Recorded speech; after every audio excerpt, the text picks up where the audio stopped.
Hello everyone and welcome back to Hunger for More. I'm Christina, your host of H4M Sports. I personally would like to thank each of you for being a part of the show. Last week we had the Dick on our sofa. I'm here today with the Notorious Gunnerz. Mr. Gunnerz, let's get right to it. CB is on record of saying he ghosted you. What a dick. Did you deserve to be ghosted? Or were you harassing him? Or were you a man that just wanted answers? Hello Christina. This is certainly an easy answer. I was simply a man who wanted answers. As noted, I told Blogger to wait until August 1st for Reborn, because I knew the snake would poof, reappear. But Brendan did not listen to me. At that point Reborn was open, but I decided I would not recruit new members to Reborn, until I knew what was going with Hunger Original. What followed was a message here or there every few days to Chris Brown, asking who was in the league. At this point I was concerned that the league would not, or could not, have the same identity with no defending champ. And also had many concerns regarding format and money. I was always agreeable to amicable resolutions, but with only 25 days until the draft, missing members, missing commissioners, sketchy rules. It seemed like someone needed to take charge. And of course, you were the perfect candidate to take charge. 14 years as the loyal church henchman for Hunger, and a successful stint as the man of the people, hated president, plus my obvious connection to the defending champ, and my unmatched passion for H4M. I figured it was a shoo-in that the snake would at least enlist my help to rally the troops. Instead, I was met with ghosting. Silence. No response whatsoever for weeks on end. Wow, CB really is a dick. At this point my loyalty and patience was starting to fade. What broke the camel's back was finding out through Virginia members of the league that Skills was back in, and Bear was the new commissioner. This is when my harassing officially began, as I realized. CB wasn't just checked out for the summer, he was blatantly avoiding me. Wow, I've ghosted a lot of men in my dating life, but to ghost someone over fantasy football is unheard of. Please continue. I immediately engaged the Bear as well, but did not harass him. Rather, I voiced my concerns, and great progress was seemingly made until a day or two later when the Wizard of Oz, or the Dick, had to shut down our agreements once again. I had paused my harassment of the snake, but when I realized he was once again preventing us from having the best league with the best members, I began harassing again. No audience, this wasn't sexual harassment, but verbal. You know, Mr. Gunnerz, you have a lot of insight to share today, and I thank you and all of our audience for watching, but can you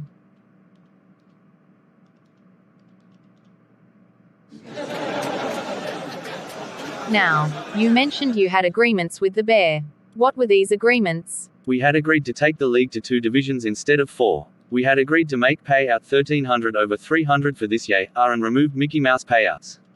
We agreed to keep the buy-in at $100 this year, with a mandatory increase to $130 next year. We agreed that he would recruit the wavering VA members, and I would recruit Robin Blog. We agreed that if all of these agreements were true, Reborn would be promptly shut down. I see you, Gunnerz. The following day, Bear reappeared acting like the conversation never happened, and proceeded on to act like none of the agreements had ever been made. To me this was a clear sign he had asked Chris Brown for permission, and be denied.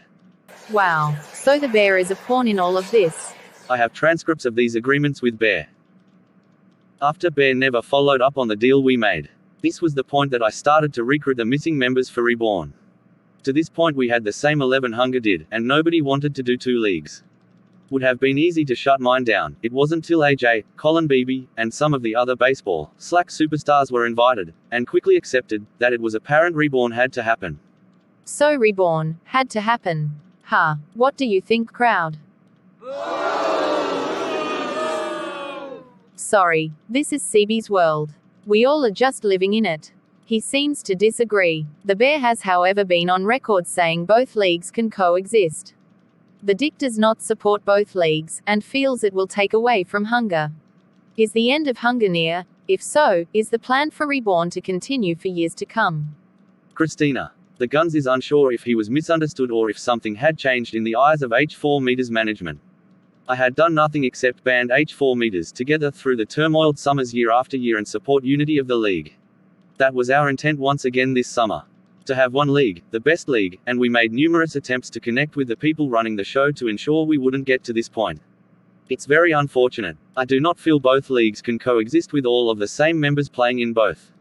I think they can coexist, but they will have vastly different casts of characters as people inevitably will not continue to do both. The argument can be made though that if so many people spent $260 this summer, what's going to want to go back for playing for just $100? I am not sure the future plans for Reborn, as I do support the idea of getting back to one league, but as they say, proof may be in the pudding. People will decide for themselves which format is better, which league has better management, and ultimately which one has better members. The Gunnerz is usually not a guy you wanna be against or bet against. The stance taken against me this summer was uncalled for.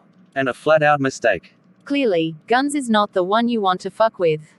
I've heard about the balls you've thrown during the PA vs VA games. Some however have wondered if you mislead the people. As CB never said hunger was over. He posted in his Players Tribune article that hunger would be here years to come and future generations. QAnon and the Chronicles conspiracy theories believe there was always a plan to take over hunger that has been in the making. Are the Chronicles a piece of bullshit? I never once believed that hunger was over, and I knew he would never abandon it. But I look at the last 3 or 4 years and say yes, I did mislead the people when I banded them together to do a league with a format and leader I wasn't so sure I believed in, but for the brand I was willing to try anything. As I saw through those years, we had a revolving door of bottom-end members, 18 teams, 4 divisions, weird lineup configurations, etc., and of course the money issue or non-issue depending on how some look at it. I thought going into this year that the league hasn't been very good recently, and now we are losing defending champ and more. I truly just wanted to help return to the famous product we all know and love. I'll end by saying this. The comment that set me off more than any was, hunger was never intended to be anything more than a family-style league that all can be a part of and afford. I know that's not a direct quote, but it was something along those lines, and it made me just think. What in the fuck is this dude even saying? He's trying to hold back the league in every facet, and if we roll with him, we are stuck playing this family style. No need for competition shit till we are 80. I hear you. Who wants to go to Chuck E. Cheese when you can go to a casino? I do love Chuck E. Cheese pizza, however. Well, Mr. Gunnerz, we made it to the end. I would like to thank you again for your time.